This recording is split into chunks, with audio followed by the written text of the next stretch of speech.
of the things I keep talking about is to lead you through life. And what is life? Life is a contradiction. And that contradiction is very similar in the Taiji way. So that's why Taiji is an exercise, it's a martial art, it's a philosophy, it's a way of life, because everything actually can mirror it. Modern industrialized models of things, how things work, you cannot find the equivalent in life. If you follow that, your life is destroyed. It's not like that. So in this case here, the yin-yang contradiction is that if you have a normal routine, you get bored.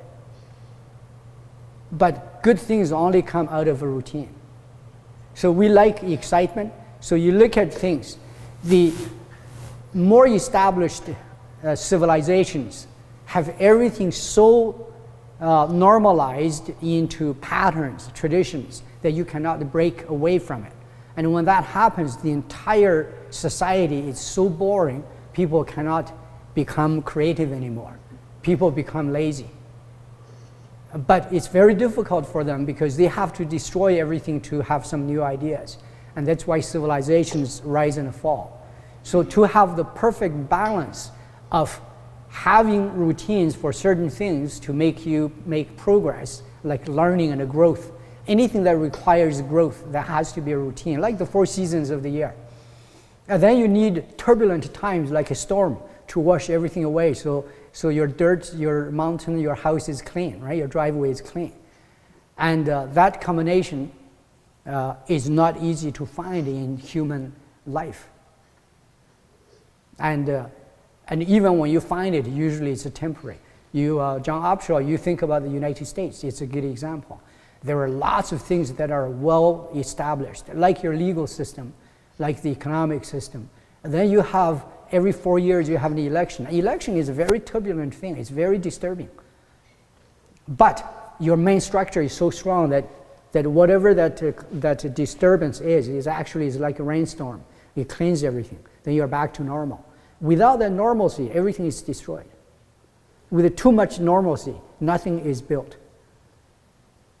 So it's a social life is like that. And our family life is like that. And our learning is like that. And through many years of my teaching, I find this contradiction very, very difficult to resolve. Because when I teach people certain rules, and the good students actually can learn them very fast, and then they cannot break out of them. When I say, like right now, just forget about that, let's do it this way to get some fresh feeling, make your body not that rigid, then they can't break out of it. And then the people who actually constantly can break it, they can't follow rules. And everything is, actually, to be more abstract, the good example is art. And in art, the good artists are very, very good at following rules. But then at a certain point, they are totally free. And if you follow the rules too much, then you are just the art teacher.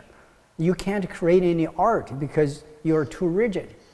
And if you're totally free, you don't know how to paint, then you can't, or you don't know how to do whatever the discipline or graphic or pottery or whatever. If you're not creative, what is creativity? Breaking rules. And so in every discipline, that contradiction must exist.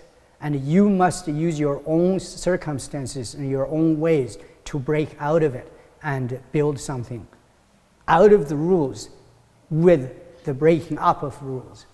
And so that's a task that is in most of human history. That type of thing is only accomplished by accidents. And whenever it's accidental, we call it talent. If it's not accidental, we call it learning. And so you know that most of the time learning is not useful. It's only talents are useful. And that's not good.